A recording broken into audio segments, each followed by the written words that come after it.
प्यारे बच्चों, जैसा कि आपको मैं बता दूं कि आपको इससे पहले मैंने आपको विज्ञान विषय का और आपको गणित विषय का जो क्वेश्चन पेपर है कक्षा 8वीं का डाल दिया है और आशा करते हैं आपका जो पेपर है अच्छा गया होगा। तो इस वीडियो में आपके लिए जो कक्षा 8वीं का सामाजिक विज्ञान विषय का पेपर लेकर आ चुके हैं।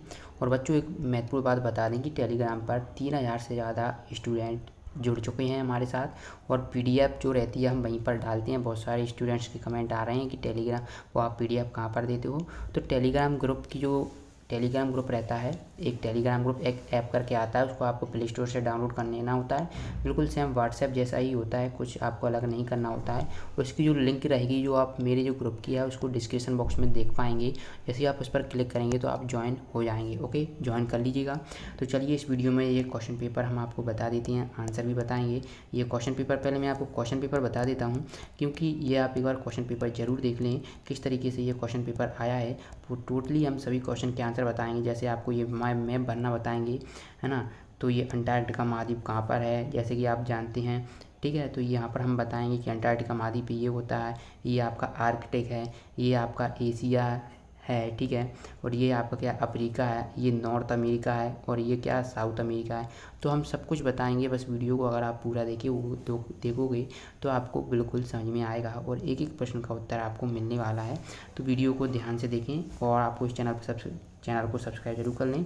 और क्योंकि चैनल को सब्सक्राइब करना पहले तो बता दूं बिल्कुल फ्री होता है। साथ ही साथ इस चैनल पर आपको बिल्कुल ऑथेंटिक जानकारी मिलती है। तो ये जो पेपर वायरल हो रहे हैं इनको आप देख लीजिएगा, ये एक बार कंफर्म जरूर कर लें, इसको ज़रूर पढ़ लें एक बार। क्या जा रहा है, आपने जितनी भी तैयारी की है उससे बेहतर, और अगर आप ये कर लेते हैं तो मुझे लगता है कि आप अपने पेपर जो आपकी त्रैमासिक परीक्षा है उसको और अच्छा बना पाएंगे। तो चलिए सभी प्रश्नों को हल करना अनिवार्य है, ये निर्देश दिए गए हैं। पहला प्रश्न देख लेते हैं बच्चों। पहला प्रश्न यहाँ पर आप स्क्रीन पर देख पा रहे होंगे कि देखिए कि छत्तीसगढ़ में पत्रकारिता का जनक माना जाता है। ऑप्शन आप पंडित माधवराव सप्रे, पंडित सुंदरलाल शर्मा, और तीसरा है ठाकुर प्यारेलाल सिंह और पंडित रविशंकर शुक्ल। तो किसको माना जाता है, पंडित माधवराव सप्रे। तो ऑप्शन आपको यहाँ पर सही कर देना है और यहाँ पर लिखेंगे आप पंडित माधवराव सप्रे। ओके, ये आपको लिख देना है। इसके बाद दूसरा प्रश्न देखिए, चित्र को पहचान कर सही उत्तर चुनिए। तो पहला है Copernicus, Galileo, Columbus, Martin Luther, ये 4 ऑप्शन दिए हैं। तो चित्र को पहचानना है तो ये किसका चित्र है। तो बच्चों ये आप जब गूगल पर सर्च कर लीजिएगा तो गूगल पर जब सर्च करोगे ना तो गैलीलियो का आएगा, आपको ये चित्र देखने को मिलेगा।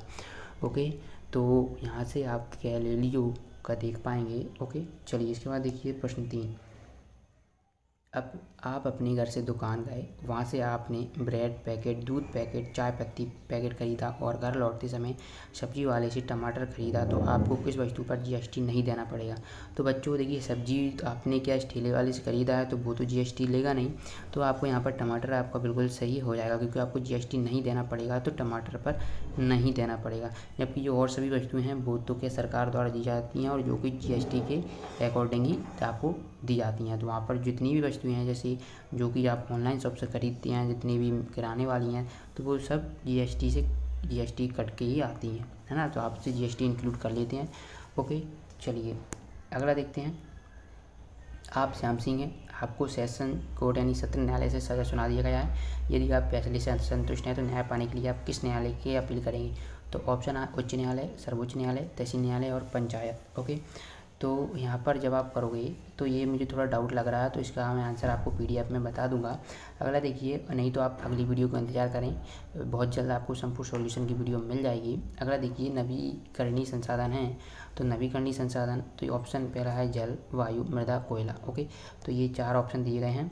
तो देखिए, नवीकरणीय संसाधन जल होता है, वायु होता है, मृदा भी होता है। तो आपको 1, 2, 3 यहाँ पर कर लेना है। तो बच्चों संपूर्ण सॉल्यूशन मिलेगा, बस ध्यान से वीडियो को देखें। चलिए अगला प्रश्न देखते हैं। छत्तीसगढ़ सरकार द्वारा चलाई जा रही उड़ान योजना से प्राप्त गोबर गैस का उपयोग होता है। तो एलपीजी में, जैविक खाद में, प्राकृतिक गैस में और रासायनिक खाद में। तो मुझे यहाँ तक लग रहा है इसका आंसर एलपीजी में होना चाहिए, क्योंकि जो गोठान योजना है उससे जो मिड डे मील जो रहती है उससे रिलेटेड है ऐसा कुछ। तो जो खाना बनाने के लिए जो एलपीजी गैस उपयोग होती है, शायद मैं अभी बिल्कुल रिकॉल नहीं कर पा रहा हूँ, तो आप देख लीजिएगा इसका आंसर। इसके बाद देखिए अति लघु उत्तरीय प्रश्न है। ये प्रश्न देखें आप, प्रश्न 7 है। निम्न घटनाओं को घटित तिथि क्रमानुसार लिखिए। वैसे पहला है वर्नाक्यूलर प्रेस, रेगुलेटिंग युद्ध, प्लासी युद्ध और बक्सर युद्ध। ठीक है, तो उसके हमें घटित तिथि की क्रमानुसार लिखना है। ठीक है, तो सबसे पहले क्या हुआ था, देखिए रेगुलेटिंग एक्ट आया था 1773 में आया था, 1773 में।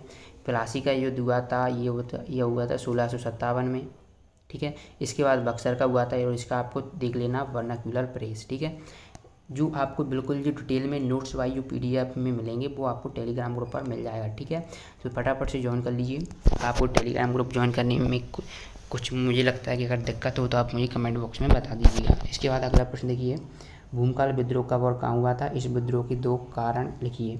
अगला प्रश्न देखिए, वर्तमान में भारत के राष्ट्रपति कौन है, तो आपको पता है वर्तमान में भारत की राष्ट्रपति वो कौन है, द्रौपदी मुर्मू हैं। यदि आप भारत के राष्ट्रपति बनना चाहते हैं तो आप कौन कौन सी योग्यताएं होनी चाहिए, तो आपको योग्यताएं होनी चाहिए कि आप तो पहले भारत के निवासी हों, ठीक है, आप किसी भी सरकारी पद पर कार्यरत ना हों, ठीक है, आपकी एज जो रहती है राष्ट्रपति की वो आपको पता होना चाहिए कितनी होनी चाहिए, साथ ही साथ आप पागल या दिवालिया घोषित नहीं किए गए हों, आपका मानसिक संतुलन सही होना चाहिए, तो ये लिख देना है आपको। तो ये जो मैं आपको बोल रहा हूँ ना वो आपको PDF में मिल जाएगा, नहीं तो अगली वीडियो में मैं नोट डाउन करके बता दूंगा एक क्वेश्चन का, ठीक है। अगला देखिए, पहाड़ी क्षेत्रों में भूस्खलन अधिक क्यों होता है, उसे रोकने के क्या उपाय हैं, ठीक है, तो ये प्रश्न है। इसके बाद अगला प्रश्न देखिए, CITES समझौते के उद्देश्यों को लिखिए। इसके बाद है, नीचे दिए गए चित्र में क्रांतिकारियों को पहचान कर 1857 के स्वतंत्रता संग्राम में इनकी भूमिका, जैसे ये कौन है, रानी लक्ष्मीबाई हैं, तो स्वतंत्रता संग्राम में इनकी क्या भूमिका वो आपको यहाँ पर लिखना है। फिर इसके बाद है ये तात्या टोपे हैं, तो यहाँ पर आपको तात्या टोपे की लिखना है। यहाँ पर ये कौन है, बहादुर शाह जफर हैं, तो इन्हें बहादुर शाह की स्वतंत्रता संग्राम में क्या भूमिका थी वो आपको यहाँ पर बताना है। देखिए अब अगले देखिए, बायोगैस का नामांकित चित्र करते हुए 3 लाभ लिखिए, तो यहाँ पर बायोगैस का बनाना है और 3 लाभ लिखना है। इसके बाद अगला देखिए, जनहित याचिका से क्या आशय है, उदाहरण सहित समझाइए, प्रश्न 14 हो जाएगा। पर 15 देखिए, उपनिवेशवाद का आशय लिखिए, इसकी स्थापना क्यों की गई, इसके दुष्परिणाम को लिखिए। इसके बाद बनता डलहौजी की हड़प नीति, जैसे कि आपको पता है पंजाब, सतारा जो जैसे राज्य हैं वो लॉर्ड डलहौजी ने हड़प यानी विलय नीति के कारण इनको जो जिनकी संतानें नहीं होती थी उनको क्या कर लेता था, हड़प लेता था, ओके। और बेलेजली यानी लॉर्ड बेलेजली की सहायक संधि व्यवस्था क्या थी, तो इनके हतवा के जो प्रश्न के उत्तर मिलेंगे, बस वीडियो को आप देखते रहें और दोस्तों के साथ शेयर करते रहें, ओके। ये 16 प्रश्न है, तो ये आप यहाँ पर देखिए, ये जो क्वेश्चन पेपर एक बार देख लीजिए। आई होप वीडियो पसंद आई होगी। नेक्स्ट वीडियो में संपूर्ण सॉल्यूशन मिल जाएगा, नहीं तो आप टेलीग्राम ग्रुप को ज्वाइन कर लीजिए, PDF में आपको आंसर मिल जाएंगे। मिलते हैं नेक्स्ट वीडियो में, धन्यवाद।